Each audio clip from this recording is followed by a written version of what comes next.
তো আমি এখন অনুরোধ করব ভাইকে কিছু বলার জন্য।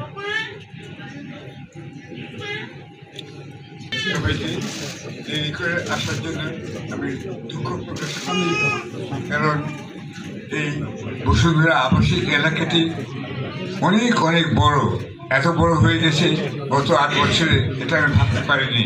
কেন গত 8 বছর আমি নির্বাচনে ছিলাম, এটা যতই দেখি তত বিস্ময়কর একটি প্রকল্প মনে হয়। এবং সেই এর পিছনে রয়েছেন আমার বাম পাশে যিনি আছেন, তিনি মিস্টার আকবর সোবহান। কিন্তু সব কিছু বলার আগে আমি আজকে জানাতে চাই আমার গভীর কৃতজ্ঞতা এবং শ্রদ্ধা যে 5 জন সাংবাদিক নিহত হয়েছেন এবং তাদের যারা আত্মীয়স্বজন এখানে এসেছেন তাদের প্রতি জানাই আমার আন্তরিক শ্রদ্ধা। কেননা তারা যদি শহীদ না হতেন, তাদের সে আত্মত্যাগের ফলে আজকে আমরা সবাই সামনে দাঁড়িয়ে কথা বলতে পারছি এবং আমরা এখানে এসেছি। সবারই মতামত ভিন্ন থাকতে পারে, কিন্তু সবাই আমরা এক মঞ্চে মিলিতও হতে পারে। সেটাই এটা প্রমাণ, এবং এটা প্রমাণ করে যে মিস্টার আকবর সোবহান নিজে তার জীবনেও কিন্তু তার অনেক চড়াই উতরাই আছেন।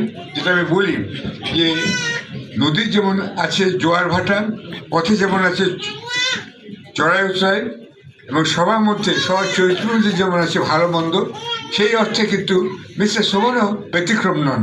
তার মধ্যেও কিন্তু এসবই আছে। সে অর্থে তিনি আমাদের সবার মতো একজন সাধারণ মানুষ, কিন্তু তিনি একজন অসাধারণ মানুষ অন্যদিকে। কারণ তিনি এসব বাধা বিপত্তি এবং তার বিরুদ্ধে যেসব অপপ্রচার হয়েছে, আমি অনেক কিছু জানি। আমি চেষ্টা করছি যতটা পারি তাকে সাহায্য করার জন্য। তিনিও আমাকে সাহায্য করার জন্য চেষ্টা করেছেন। একসময় তার সঙ্গে কাজ করার সৌভাগ্য আমার হয়েছিল, এবং এসব বাধা বিপত্তি অতিক্রম করে তিনি আজকে এখানে শুধু নিজেই আসেননি, আপনাদের সবাইকে তুলে নিয়ে এসেছেন।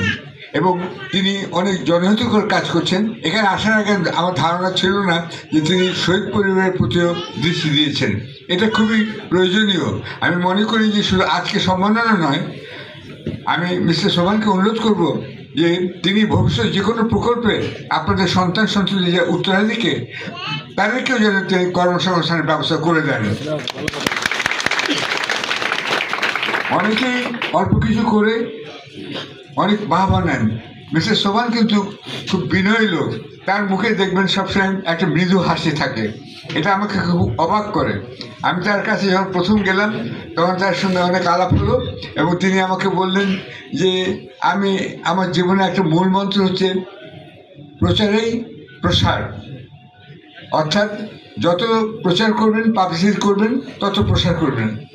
এটা কিন্তু তার কাজের মধ্যে দিয়ে প্রমাণ করেছেন। তার পত্রিকা কালের কণ্ঠ, মিডিয়া কমপ্লেক্স এবং বাংলাদেশ প্রতিদিন আপনারা জানেন সর্বাধিক প্রচারিত সংবাদপত্র।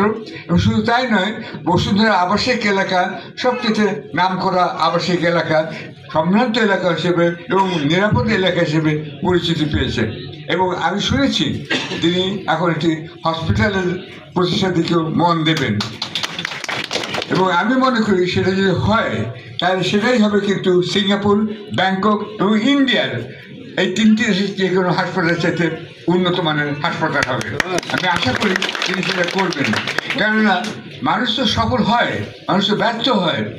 এই সাফল্য আর ব্যর্থতার মধ্যে দিয়ে সকলেই কিন্তু আমরা সামনে এগিয়ে যাই। তিনি শেষ পর্যন্ত চূড়ান্ত যতই তার বিরুদ্ধে অপপ্রচার বা প্রচার হোক না কেন, তার বিচার হবে ওখানে যে তিনি একটা সফল একজন উদ্যোক্তা। যেটা ডক্টর ইউনূস কিন্তু বলছেন যে আমাদের সরকার তো সবাইকে চাকরি দিতে পারবে না, উদ্যোক্তা তো হতে হবে বাঙালিকে। সেই হিসেবে বোধহয় দেশের 1 নম্বর উদ্যোক্তা মিস্টার আকবর সোবহান। আমি তাকে সত্যি প্রশংসা করি, দূর থেকে দেখেছি। কেননা তিনি কেন এখন আপনারা জিজ্ঞাসা করতে পারেন, এত তো এখানে আছেন সালমান এফ রহমান থেকে শুরু করে কত রকম লোক আছে, তারাও তো উদ্যোক্তা, তারাও তো সামনে এগিয়ে গিয়েছেন। কিন্তু ওনার মধ্যে যেটা আছে, যে জন্য আমি তার কাছে গিয়েছিলাম, অনেকে জানেন না হয়তো, আমি তার খুব কাছাকাছি পৌঁছতে পেরেছিলাম।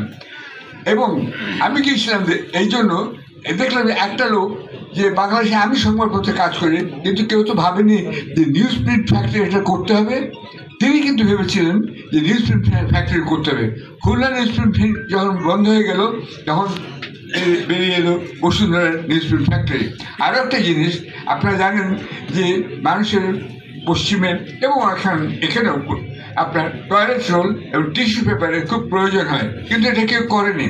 আমি যখন প্রথম লন্ডন থেকে এখানে আসছিলাম স্বাধীনতার পরে, 71-এর পরে, 72 জন আসছিলাম ফেব্রুয়ারি মাসে, তখন আমাকে এয়ারপোর্টের কাস্টমস লন্ডনের ধরেছিল, তুমি টয়লেট পেপার নিয়ে যাচ্ছ বাংলাদেশে, তোমার দেশে টয়লেট পেপার নাই? এটা ওরা খুব অবাক হয়েছিল। এই প্রশ্নটা কিন্তু কেউ করে না কখনো আমাকে। এমন না, বাংলাদেশে সবই স্বাধীন হয়েছে তো টয়লেট পেপার নেই। কিন্তু আকবর সোবহান এখানে থেকে বুঝতে পেরেছেন এই জিনিসটা প্রয়োজন হবে এবং তিনি করেছিলেন। এবং টিস্যু পেপারও আমি দেখি বাজারে এখন ফেক টিস্যু এবং অনেক টিস্যু পেপার ছিল, সেগুলো আমদানিকৃত। তিনি যা কিছু করেছেন এখানেই করেছেন। এবং আমার ভালো লেগেছে যখন নিউজ প্রিন্ট ফ্যাক্টরিতে গেলাম, সেখানে গিয়ে দেখলাম তিনি খুলনা নিউজ প্রিন্ট ফ্যাক্টরির যতগুলো কর্মী আছেন তিনি পেয়েছেন, তাদেরকে তিনি নিয়ে এসছেন, তাদেরকেও তিনি কর্মসংস্থানের ব্যবস্থা করেছেন। অর্থাৎ আমি কোনো এইটা কিন্তু এই দেশে কিন্তু জেলা ভিত্তিক একটা ব্যাপার আছে। সবচেয়ে বেশি অগ্রণী বলে এই বিষয়ে নোয়াখালী জেলার এবং চট্টগ্রাম জেলার লোকগুলো তারা কিন্তু জিজ্ঞাসা করে আপনি কোন জেলার, এবং নোয়াখালী তো কথাই নেই, আপনাকে বুকে জড়িয়ে ধরবে। ধন্যবাদ। আচ্ছা, সেই হিসেবে আমি বলতে চাই যে তিনি কিন্তু অনেকগুলো ভবিষ্যৎ, তিনি একজন ভিশনারি, স্বপ্নদ্রষ্টা, দূরদর্শী উদ্যোক্তা। এটা আমার কাছে খুব ভালো লেগেছিল যে এরকম উদ্যোক্তা তো আমি বাংলাদেশে দেখছি না, কারণ লন্ডন থেকে এসেছি, তখন তাকে দেখলাম, দূর থেকে তার কাজগুলো দেখছিলাম, এবং সেই জন্যই আমি কিন্তু তার কাছে এগিয়ে গিয়েছিলাম। তিনি কিন্তু তার সাহায্যের হাত বাড়িয়ে দিয়েছিলেন আমার প্রতি। আমি গভীর কৃতজ্ঞতার সঙ্গে স্মরণ করছি সেই দিনগুলোর কথা, যখন তার পাশে আমি এগুলো থেকেছি।